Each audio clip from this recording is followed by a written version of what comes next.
How to use Microsoft Outlook mobile app easy and fast in less than 1 minute. Hello guys, so today's video I'm going to show you how to use Outlook very easy. All what you have to do is go to Outlook. This is the home page as you can see. Now if you want to send an email, all what you have to do is go down here, click on this little option, and here you can add the email and the subject and your message. After you finish, click here on this send icon.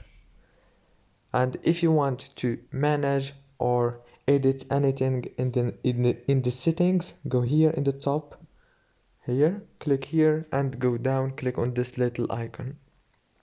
Now here you can manage anything from the settings. As you can see, you have the language, the privacy settings, categories, appearance and the theme, add-ins, week numbers, and everything from here can be edited. It's very easy to use, and yeah, you can also filter the emails from here and see specific ones. As you can see, don't forget to like and subscribe.